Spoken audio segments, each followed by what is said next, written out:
Hi hello welcome back to my YouTube channel. ನೋಡಿ, ಇವತ್ತೊಂದು ನಾನು ಬ್ಯಾಕ್ ಡಿಸೈನ್ ನಿಮಗೆ ಯಾವ ರೀತಿ ಸ್ಟಿಚ್ ಮಾಡ್ಕೋಬೇಕು ಸ್ಕ್ಯಾಲಪ್ ಡಿಸೈನಲ್ಲಿ ಪೈಪಿಂಗ್ ಕೊಟ್ಟು ಅಂತ ನೋಡೋಣ. ನೋಡಿ, ನಾನು ಫುಲ್ ಶೋಲ್ಡ್ರಲ್ಲಿ ಮೆಜರ್ಮೆಂಟ್ ತೊಗೊಂಡಿದ್ದೆ 8 ಇಂಚಸ್ಸು. ನೆಕ್ ಬಿಡ್ತು 4.5 ಇಂಚಸ್ ತೊಗೊಂಡೆ. ಹಾಫ್ ಇಂಚ್ ಡೌನ್ ಮಾಡಿ ಕ್ರಾಸಾಗಿ ಕಟ್ ಮಾಡ್ಕೊಳ್ಳೋಕ್ಕೆ 7.5 ಆರ್ಮೋಲ್ ತೊಗೊಂಡಿದ್ದೆ ನಾನು. ನೋಡಿ, ಚೆಸ್ಟ್ ಬಂದು 9 ಮುಕ್ಕಾಲು, ವೇಸ್ಟ್ ಬಂದು 7 ಮುಕ್ಕಾಲು ತೊಗೊಂಡಿದ್ದೆ 1 ಇಂಚ್ ಡಾಟ್ಗೆ. ಈ ರೀತಿ ನಾನು ಬ್ಯಾಕ್ ಪಾರ್ಟು ಮುಂಚಿತವಾಗಿ ಕಟ್ ಮಾಡಿಕೊಂಡೆ. ಇದಕ್ಕೆ ನಾನು ಬೋಟ್ ನೆಕ್ ಶೇಪು ಡ್ರಾ ಮಾಡಿಕೊಂಡೆ, ಈ ಒಂದು ನೆಕ್ ವಿಡ್ತ್ಗೆ ಅನ್ನೋದು. ಈಗ ನಾನು ಇಲ್ಲೊಂದು 2 ಇಂಚಸ್ ಅಷ್ಟು 2.5 ಇಡೋಣ ಅಂದ್ಕೊಂಡೆ. ಸೊ 2 ಇಂಚಸ್ ಸಾಕು ಅನ್ನಿಸ್ತು ನನಗೆ. ಸೊ ನಾನಿಲ್ಲಿ 2 ಇಂಚಸ್ಗೆ ಒಂದು ಮಾರ್ಕಿಂಗು ಮಾಡಿಕೊಂಡೆ. ಇಲ್ಲೊಂದು ಸ್ಟ್ರೈಟ್ ಲೈನ್ನ ಡ್ರಾ ಮಾಡ್ಕೋಬೇಕಾಗತ್ತೆ ಈ ರೀತಿಯಾಗಿ. ಮತ್ತು ನಿಮ್ಗೆ ಇಲ್ಲಿ ಬಾರ್ಡ್ರ್ ಅಟ್ಯಾಚ್ ಮಾಡೋಕ್ಕೆ ಎಷ್ಟು ಬೇಕೋ ನೀವು ಮೆಜರ್ಮೆಂಟ್ ತಗೊಳ್ಳಿ. ನೀವು ಎಷ್ಟು ಡೀಪ್ ಹಾಕ್ತೀರೋ ಅದರ ಮೇಲೆ ಡಿಪೆಂಡ್ ಆಗುತ್ತೆ. 4.25ಗೆ ನೋಡಿ ಈ ರೀತಿ ಇಲ್ಲೊಂದು ಡಿಸೈನ ಸ್ಕ್ಯಾಲಪ್ ಥರ ಕಟ್ ವರ್ಕ್ ಬಂದಿರೋ ಡಿಸೈನ್ನ ಇಲ್ಲಿ ಡ್ರಾ ಮಾಡ್ಕೋತೀನಿ ನಾನು.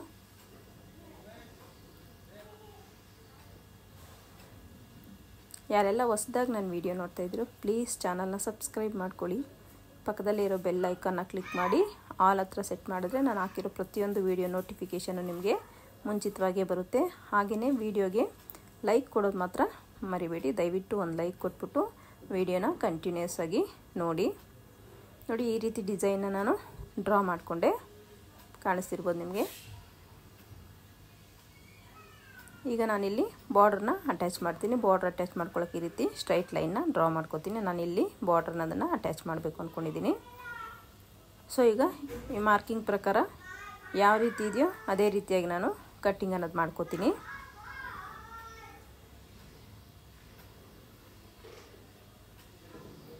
ನೀಟಾಗಿ ಮಾರ್ಕಿಂಗ್ ಏನು ಮಾಡಿರ್ತೀವಿ ಆ ಮಾರ್ಕಿಂಗ್ ಮೇಲೇ ಕಟ್ಟಿಂಗ್ ಅನ್ನೋದು ಮಾಡಿಕೊಂಡು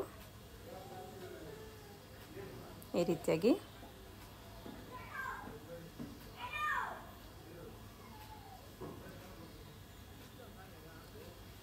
ನೆಕ್ಕನ್ನು ಸಹ ನಾನು ಕಟ್ ಮಾಡ್ಕೊಬಿಡ್ತಾಯಿದ್ದೀನಿ. ನೆಕ್ಕಿಗೂ ಸಹ ನಾನು ಪೈಪಿಂಗ್ ಕೊಟ್ಟು ನೋಡಿ ಕ್ರಾಸ್ 1/2 ಇಂಚಿನ ಡೌನಿಂಗಲ್ಲಿ ಕ್ರಾಸ್ ತೊಗೊಂಡು ಈ ರೀತಿ ಕಟ್ ಮಾಡಿಕೊಂಡೆ. ನೋಡಿ, ನಿಮಗೆ ಡಿಸೈನ್ ಅನ್ನೋದು ಈ ರೀತಿಯಾಗಿ ಕಾಣಿಸುತ್ತೆ ಕಟ್ ಮಾಡಿದ್ದಾದಮೇಲೆ. ಈಗ ನಾನು ಮೇನ್ ಫ್ಯಾಬ್ರಿಕ್ನ ಕಟ್ ಮಾಡ್ಕೋತೀನಿ. ನೋಡಿ, ಬ್ಲೌಸು ಮೇನ್ ಫ್ಯಾಬ್ರಿಕ್ ತೊಗೊಂಡೆ. ಮೇನ್ ಫ್ಯಾಬ್ರಿಕ್ ಮೇಲೆ ಈ ಥರ ಇಟ್ಟು ಕ್ಲಾತನ್ನು ಕಟ್ ಮಾಡಿಕೊಂಡೆ. ನಾನಿಲ್ಲಿ ಬಾರ್ಡ್ರ್ ಕೊಡಬೇಕು ಅಂದ್ಕೊಂಡಿದ್ದೀನಿ. ಸೊ ಹಾಗಾಗಿ ನಾನು ಬಾರ್ಡ್ರನ್ನ ಲೆಸ್ ಮಾಡ್ತಾಯಿದ್ದೀನಿ. ಬಾರ್ಡ್ರನ್ನ ಸಪ್ರೇಟಾಗಿ ಕಟ್ ಮಾಡ್ಕೊಂಡು ನಾನು ಈ ಬಾಟಮಲ್ಲಿ ಬ್ಯಾಕಲ್ಲಿ ಅಟ್ಯಾಚ್ ಮಾಡ್ತೀನಿ. ಸೊ ಹಾಗಾಗಿ ನಾನು ಬಾರ್ಡ್ರಿಗಿಂತ ಮೇಲಿಟ್ಕೊಂಡು ಬಟ್ಟೆ ನೋಡ್ಕೊಳ್ಳಿ ಕರೆಕ್ಟಾಗಿ ಅಡ್ಜಸ್ಟ್ ಆಗುತ್ತಾ ಅಂತ, ಮತ್ತು ಸಾಲದೆ ಬರ್ಬೋದು. ಯಾಕಂದರೆ ಇಲ್ಲಿ ನಮಗೆ ಬಾರ್ಡ್ರೆಲ್ಲ ಮೈನಸ್ ಆಗುತ್ತಲ್ಲ. ಸೊ ಹಾಗಾಗಿ ನೋಡಿಕೊಂಡು ನೀವು ಮೈನ್ ಕ್ಲಾತ್ ಕಟ್ ಮಾಡ್ಬೇಕಾದ್ರೆ ನೀವು ತುಂಬಾ ಇಂಪಾರ್ಟೆಂಟು. ನಿಮಗೆ ಶಾರ್ಟೇಜ್ ಆಗ್ಬೋದು, ಒಂದು ಸಲ ಇಟ್ಕೊಂಡು ಚೆಕ್ ಮಾಡಿ. ಫ್ರಂಟು ಮತ್ತು ಸ್ಲೀವ್ ಎಲ್ಲ ಮೇನ್ ಫ್ಯಾಬ್ರಿಕ್ ಮೇಲೆ ಇಟ್ಟು ಚೆಕ್ ಮಾಡ್ಕೊಳ್ಳಿ. ನೋಡಿ, ಈ ಥರ ಬಾರ್ಡ್ರನ್ನ ನಾನು ಇಲ್ಲಿ ಅಟ್ಯಾಚ್ ಮಾಡಬೇಕು ಅಂದ್ಕೊಂಡಿದ್ದೀನಿ. ನೋಡಿ, ಈ ರೀತಿಯಾಗಿ ನಿಮಗೆ ಔಟ್ಲುಕ್ ಅನ್ನೋದು ಕಾಣಿಸ್ತದೆ ನಾನು ಸ್ಟಿಚ್ ಮಾಡಿದಾದಮೇಲೆ. ಈಗ ಇದನ್ನು ಯಾವ ರೀತಿ ಸ್ಟಿಚ್ ಮಾಡ್ಕೊಳ್ಳೋದು ಅಂತ ನೋಡೋಣ. ನಾನು ಈಗಾಗಲೇ ಸಿಲ್ವರ್ ಕಲರ್ ಕ್ಲಾತ್ ಒಳಗಡೆ ಥ್ರೆಡ್ ಹಾಕಿ ಪೈಪಿಂಗಿಗೆ ರೆಡಿ ಮಾಡಿ ಇಟ್ಕೊಂಡಿದ್ದೀನಿ. ಇದಕ್ಕೆ ನಾನು ಇನ್ವಿಸಿಬಲ್ ಈ ಕಟ್ ವರ್ಕ್ ಸ್ಕ್ಯಾಲಪ್ ಏನು ಡಿಸೈನ್ ಕಟ್ ಮಾಡಿದ್ದೀನೋ ಅದಕ್ಕೆ ಪೈಪಿಂಗ್ ಅನ್ನೋದನ್ನು ಅಟ್ಯಾಚ್ ಮಾಡ್ತೀನಿ. ಯಾವ ರೀತಿ ಅಂತ ಒಂದು ಸಲ ನೋಡಿ. ಎಸ್ಪೆಷಲಿ ಬಿಗಿನರ್ಸ್ ಆದರೆ ಒಂದು ಸ್ವಲ್ಪ ಇಂಟ್ರೆಸ್ಟಾಗಿ ನೋಡಿ, ನಿಮಗೆ ಅರ್ಥ ಆಗುತ್ತೆ. ಸೊ ಆ ಕಟ್ ವರ್ಕಲ್ಲಿ ಟರ್ನ್ ಆಗಬೇಕಲ್ಲ ಕ್ಲಾತು. ಸೊ ಹಾಗಾಗಿ ನಾನು ಚಿಕ್ಕ ಕಟ್ ಮಾರ್ಕ್ಸ್ ಅನ್ನೋದನ್ನು ಇಟ್ಕೋಬೇಕಾಗಿ ಬಂತು. ಈ ರೀತಿ ಕಟ್ ಮಾರ್ಕ್ ಇಟ್ಕೊಳ್ಳೋದ್ರಿಂದ ನಿಮಗೆ ಬಟ್ಟೆ ಟರ್ನ್ ಚೆನ್ನಾಗಾಗತ್ತೆ ಈ ಒಂದು ಕಟ್ಟಿಂಗ್ಸಲ್ಲಿ. ಸೊ ಹಾಗಾಗಿ ನೀವು ಕಟ್ ಮಾರ್ಕ್ಸ್ ಅನ್ನೋದು ಇಟ್ಕೊಂಡ್ರೆ ಈಸಿಯಾಗಿ ಪೈಪಿಂಗು ಟರ್ನ್ ಆಗುತ್ತೆ ಅಂತ ಅಷ್ಟೇ. ವಿಡಿಯೋದಲ್ಲಿ ನಾನು ಏನು ತೋರಿಸ್ತಿದ್ದೀನೋ ಈ ಪ್ರಕಾರದಲ್ಲೇ ನೀವು ಸ್ಟಿಚಿಂಗ್ ಅನ್ನೋದು ಮಾಡ್ಕೊಂಡು ಹೋಗ್ಬೇಕಾಗತ್ತೆ. ಈ ಸ್ಕ್ಯಾಲಪ್ ಹತ್ರ ನೋಡಿ, ನೀಟಾಗಿ ಕಟ್ ಮಾರ್ಕ್ಸ್ ಅನ್ನೋದನ್ನು ಇಟ್ಕೋಬೇಕಾಗತ್ತೆ.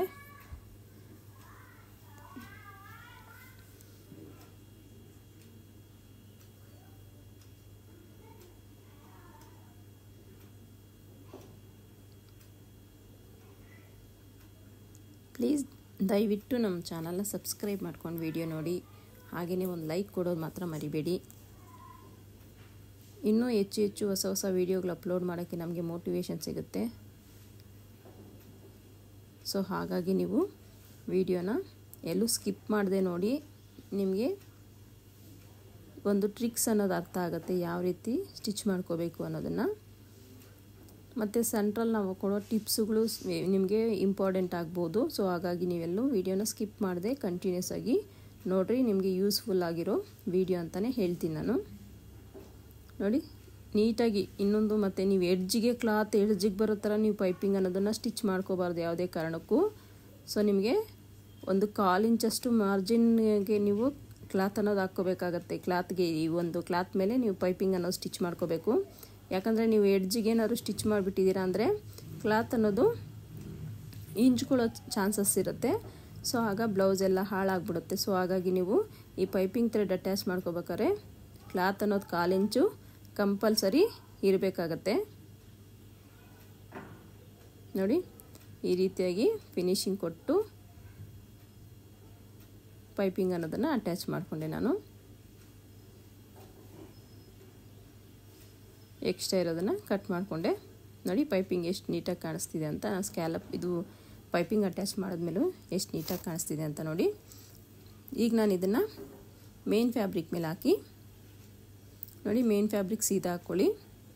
ಈ ಒಂದು ಪೈಪಿಂಗ್ ಅನ್ನೋದನ್ನು ಉಲ್ಟಾ ಹಾಕ್ಕೊಳ್ಳಿ. ನೋಡಿ 1/4 ಇಂಚ್ ಮಾರ್ಜಿನ್ನು ಕಂಪಲ್ಸರಿ ಇರಲೇಬೇಕು ನೀವು ಪೈಪಿಂಗ್ನ ಅಟ್ಯಾಚ್ ಮಾಡಬೇಕಾದ್ರೆ ಲೈನಿಂಗ್ ಕ್ಲಾತು. ಈಗ ನೀವು ಈಗಾಗಲೇ ಏನು ಸ್ಟಿಚ್ ಹಾಕ್ಕೊಂಡಿದ್ದೀರೋ ಆ ಸ್ಟಿಚ್ ಮೇಲೇ ಮತ್ತೊಂದು ಸ್ಟಿಚ್ಚನ್ನು ಹಾಕ್ಕೊಂಡು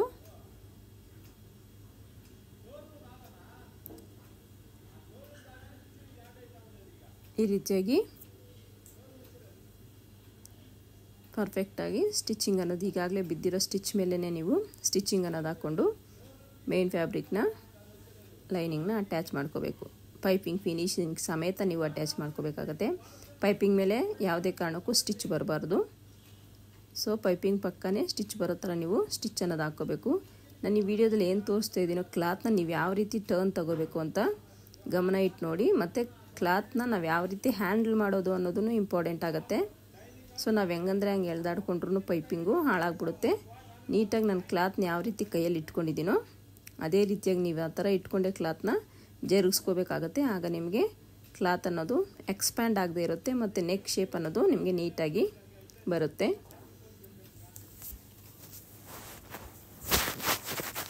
ನೋಡಿದ್ರಲ್ಲ, ಈ ರೀತಿ ಅಟ್ಯಾಚ್ ಮಾಡ್ಕೊಂಡಿದ್ದಾದಮೇಲೆ ಇರೋ ಎಕ್ಸ್ಟ್ರಾ ಕ್ಲಾತ್ನೆಲ್ಲ ನೀಟಾಗಿ ಕಟ್ ಮಾಡ್ಕೊಬಿಡಿ.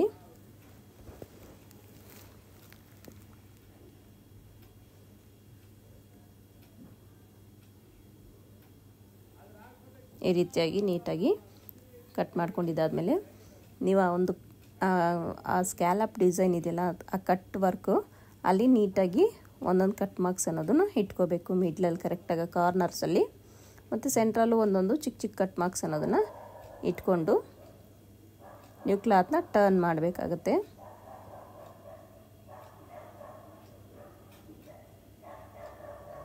ಈ ರೀತಿ ಟರ್ನ್ ಮಾಡಿಕೊಂಡು ನೀಟಾಗಿ ನೀವು ಕೈಯಲ್ಲೇ ಸೆಟ್ ಅನ್ನೋದು ಮಾಡ್ಕೋಬೇಕಾಗತ್ತೆ. ನೋಡಿ ಟರ್ನ್ ಮಾಡ್ಕೊಂಡು ನೀಟಾಗಿ ಕೈಯಲ್ಲಿ ಸೆಟ್ ಮಾಡ್ಕೊಂಡ್ಮೇಲೆ ನಿಮ್ಗೆ ಯಾವ ರೀತಿ ಕಾಣಿಸುತ್ತೆ ಅಂತ ನೀವು ನೀಟಾಗಿ ಕೈಯಲ್ಲೇ ಸೆಟ್ ಮಾಡ್ಕೊಳ್ಳೋದ್ರಿಂದ ನಿಮ್ಮ ಕ್ಲಾತ್ ಅನ್ನೋದು ನೀಟಾಗಿ ಕೂರುತ್ತೆ. ಸೊ ಯಾವುದೇ ಕಾರಣಕ್ಕೂ ನೀವು ಎಳಿಬಾರ್ದು. ಕ್ಲಾತ್ನ ನೀಟಾಗಿ ಸ್ಮೂತಾಗಿ ಹ್ಯಾಂಡಲ್ ಮಾಡಿ ನೀವು ಒಂದು ಕಟ್ಟಿಂಗ್ ಅನ್ನೋದು ಒಂದು ಟರ್ನ್ ಅನ್ನೋದನ್ನು ಮಾಡ್ಕೋಬೇಕಾಗತ್ತೆ. ನೋಡಿ ಈ ಪ್ಲೇಸಲ್ಲಿ ನಾನೀಗ ಐರನ್ ಮಾಡ್ಕೋಬೋದು, ಇಲ್ಲಾಂದರೆ ನೀವು ಅಲ್ಲಿ ಸ್ಟಿಚ್ ಕೂಡ ಹಾಕ್ಕೋಬೋದು. ನಾನು ಇಲ್ಲೊಂದು ಸಲ ಐರನ್ ಉಜ್ಕೊಂಡು ಆಮೇಲೆ ಸ್ಟಿಚ್ ಹಾಕೋಣ ಅಂತ ಐರನ್ ಉಜ್ಕೊಂಡು ಬಂದೆ ನಾನು. ಈಗ ನಾನು ಒಂದು 1/4 ಇಂಚು ಪೈಪಿಂಗ್ ಪಕ್ಕ ಅಲ್ಲ, ನಾನು 1/4 ಇಂಚು ಮಾರ್ಜಿನ್ಗೆ ನೀಟಾಗಿ ಸ್ಟಿಚ್ ಅನ್ನೋದು ಹಾಕ್ಕೊಳ್ತಾ ಹೋದೆ. ನೋಡಿ 1/4 ಇಂಚ್ ಮಾರ್ಜಿನ್ ಕರೆಕ್ಟಾಗಿ ನೀವು ಸ್ಟಾರ್ಟಿಂಗಿಂದ ಏನು 1/4 ಇಂಚ್ ಮಾರ್ಜಿನ್ ಬಿಟ್ಟು ಹೋಗ್ತಿರೋ, ಬಿಟ್ಟು ಸ್ಟಿಚ್ ಹಾಕ್ತಿರೋ, ಸೇಮ್ ಅದೇ ವಿಡ್ತಲ್ಲೇ ನೀವು ಸ್ಟಿಚಿಂಗ್ ಅನ್ನೋದು ಫುಲ್ ಕಂಪ್ಲೀಟಾಗಿ ಹಾಕ್ಕೋಬೇಕಾಗತ್ತೆ. ಸೊ ಈ ಸ್ಟಿಚ್ಚು ವೆರಿ ಇಂಪಾರ್ಟೆಂಟು. ಯಾಕಂದರೆ ನಮ್ಗೆ ಫಿನಿಶಿಂಗ್ ನೀಟಾಗಿ ಬರಬೇಕು ಅಂದರೆ ಆ ಸ್ಟಿಚ್ ಅನ್ನೋದು ಕರೆಕ್ಟಾಗಿ ಒಂದೇ ಅಳತೆಯಲ್ಲೇ ಇರಬೇಕಾಗತ್ತೆ. 1/4 ಇಂಚ್ ತೊಗೊಳ್ತೀರಾ, 1/4 ಇಂಚಿಗೆ ಕರೆಕ್ಟಾಗಿ ಸುತ್ತು ನೀವು ಸ್ಟಿಚ್ ಅನ್ನೋದು ಹಾಕ್ಕೋಬೇಕಾಗತ್ತೆ. ಈ ಥರ ಒಂದು ಡಿಸೈನರ್ ನೆಕ್ ಏನಾದ್ರು ಸ್ಟಿಚ್ ಮಾಡಬೇಕು ಅಂದರೆ ನೀವು ತುಂಬಾ ಕೇರ್ಫುಲ್ಲಾಗಿ ನೀಟಾಗಿ ಸ್ಟಿಚ್ ಮಾಡ್ಕೋಬೇಕು, ಇಲ್ಲಾಂದರೆ ಫಿನಿಶಿಂಗ್ ಲುಕ್ ವೈಸ್ ಫಿನಿಶಿಂಗು ಚೆನ್ನಾಗಿ ಬರೋದಿಲ್ಲ. ನೋಡಿ 1/4 ಇಂಚ್ ಮಾರ್ಜಿನ್ಗೆ ಸ್ಟಿಚ್ ಅನ್ನೋದು ಹಾಕ್ಕೊಂಡು ನಾನು ಕಂಪ್ಲೀಟ್ ಮಾಡಿಕೊಂಡೆ. ಈಗ ಮೇನ್ ಫ್ಯಾಬ್ರಿಕ್ಗೆ ಲೈನಿಂಗ್ನ ಅಟ್ಯಾಚ್ ಮಾಡ್ಕೊತಾ ಇದ್ದೀನಿ. ಈ ರೀತಿಯಾಗಿ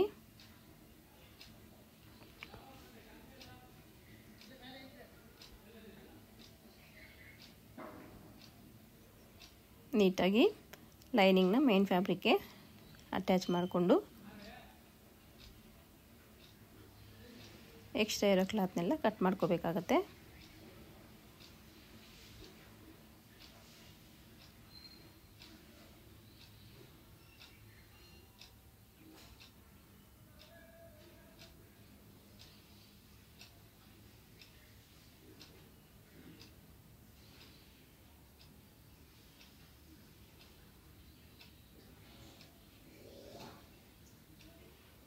ಈಗ ಎಕ್ಸ್ಟ್ರಾ ಕ್ಲಾತ್ನೆಲ್ಲ ನೋಡಿ ಕಟ್ ಮಾಡಿಕೊಂಡೆ ನಾನು. ಈಗ ಎಕ್ಸ್ಟ್ರಾ ಕ್ಲಾತ್ನೆಲ್ಲ ಕಟ್ ಮಾಡಿದ್ದಾದಮೇಲೆ ಈಗ ಡಾಟ್ಸ್ನ ಹಿಡಿಬೇಕು ನಾನೀಗ. ಡಾಟ್ಸು ಎಲ್ಲ ಬ್ಲೌಸ್ಗಳಿಗೂ ಇಂಪಾರ್ಟೆಂಟು. ಹಿಂದೆ ಡಾಟ್ಸು ಕಂಪಲ್ಸರಿ ಹಿಡಿಲೇಬೇಕಾಗುತ್ತೆ, ಆಗಲೇ ನಿಮಗೆ ಬ್ಲೌಸ್ ಫಿನಿಶಿಂಗ್ ಅನ್ನೋದು ಬರೋದು. ನೋಡಿ ಈ ಒಂದು ವೇಸ್ಟ್ ಬಿಟ್ಟು ನಾನು ವೇಸ್ಟ್ ಅಂದರೆ ಎಕ್ಸ್ಟ್ರಾ ನಾನು ಏನು ಬಿಟ್ಟಿದ್ದೀನೋ 1.5 ಇಂಚು ಆ ಕ್ಲಾತ್ ಬಿಟ್ಟು ನಾನು ಮಿಡ್ಲಿಗೆ ಫೋಲ್ಡ್ ಮಾಡಿಕೊಂಡು ಡಾಟ್ಸ್ ಅನ್ನೋದು ಸ್ಟಿಚ್ ಮಾಡಿಕೊಂಡೆ. ನಿಮಗೆ ಕಾಣ್ತಿರ್ಬೋದು ಎಕ್ಸ್ಟ್ರಾ ಕ್ಲಾತ್ 1.5 ಇಂಚ್ ಏನು ಬಿಟ್ಟಿದ್ದೀನ ನಾನು ಅದು ಬಿಟ್ಟು ಮಿಡ್ಲಿಗೆ ನಾನು ಡಾಟ್ ಅನ್ನೋದು ಸ್ಟಿಚ್ ಮಾಡಿಕೊಂಡೆ. ಈಗ ಇಲ್ಲಿ ಬಾರ್ಡ್ರ್ ಕೊಡ್ತೀನಲ್ಲ ನಾನು, ಸೊ ಹಾಗಾಗಿ ನಾನಿಲ್ಲಿ ನೋಡಿ ಇದೇನು ಕಟ್ ಮಾಡ್ಕೊಂಡಿದ್ನೋ ಶೇಪು ಇದರಲ್ಲಿ ನಾನು ಬಾಟಮ್ಗೆ ಪೀಸ್ ಕೊಡೋದಕ್ಕೆ ಕಟ್ ಮಾಡ್ಕೊತಾ ಇದ್ದೀನಿ.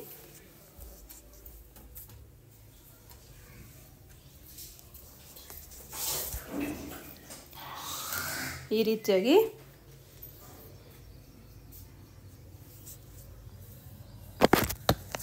ಅದನ್ನ 1/2 ಇಂಚ್ ಫೋಲ್ಡ್ ಮಾಡಿಕೊಂಡು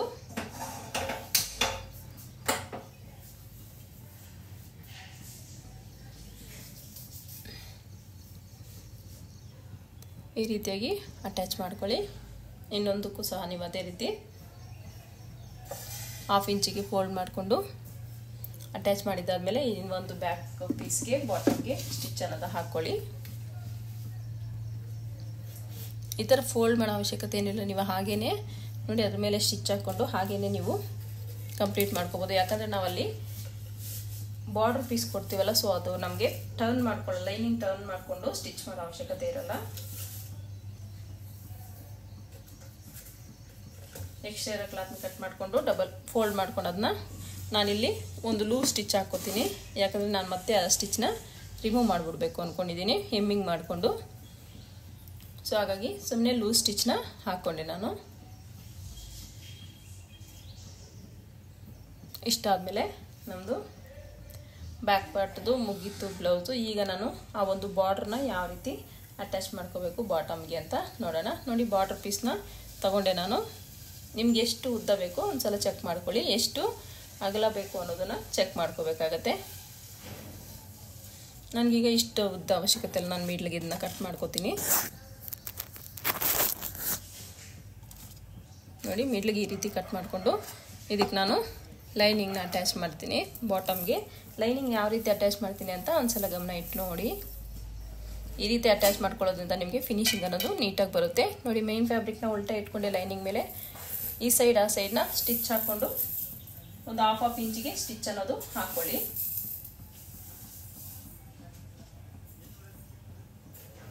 ಎಕ್ಸ್ಟ್ರಾ ಇರೋ ಕ್ಲಾತ್ನೆಲ್ಲ ನೀಟಾಗಿ ಕಟ್ ಮಾಡ್ಕೊಳ್ಳಿ ಈ ರೀತಿಯಾಗಿ.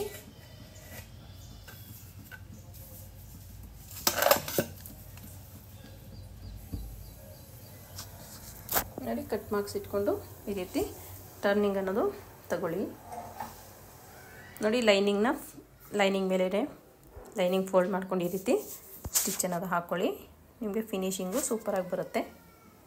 ಟರ್ನ್ ಮಾಡಿದ್ರೆ ಕ್ಲಾತು ನಿಮ್ಗೆ ಯಾವ ರೀತಿ ಕಾಣಿಸುತ್ತೆ ಅಂತ ನೋಡಿ ಕರೆಕ್ಟಾಗಿ ಕೂರುತ್ತೆ. ಸೊ ಹಾಗಾಗಿ ಈ ರೀತಿ ಸ್ಟಿಚ್ ಮಾಡ್ಕೊಳ್ಳಿ ಅಂತ ಹೇಳಿದ್ದು.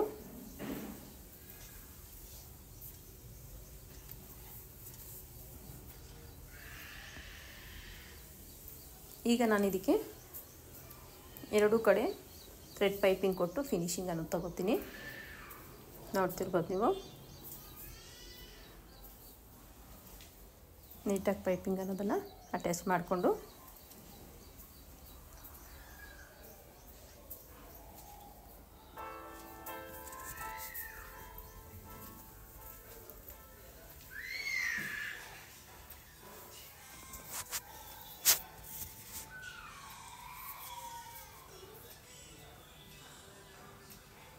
ಎರಡೂ ಕಡೆ ಈ ರೀತಿ ಪೈಪಿಂಗ್ ಅನ್ನೋದು ಅಟ್ಯಾಚ್ ಮಾಡ್ಕೊಂಡು ನಾನು ಫೋಲ್ಡಿಂಗ್ ಮಾಡ್ಕೊತೀನಿ ನೋಡಿ.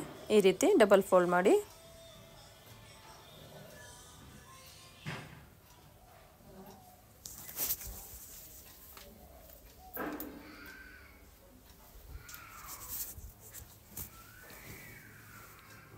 ಈ ರೀತಿ ಪೈಪಿಂಗ್ನ ಫಿನಿಶಿಂಗ್ ಮಾಡ್ಕೊತೀನಿ.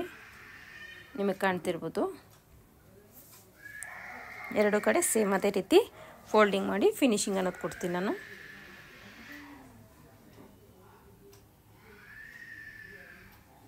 ನೋಡಿ ಎಷ್ಟು ಚೆನ್ನಾಗಿ ಫಿನಿಶಿಂಗ್ ಅನ್ನೋದು ಬರುತ್ತೆ ಅಂತ.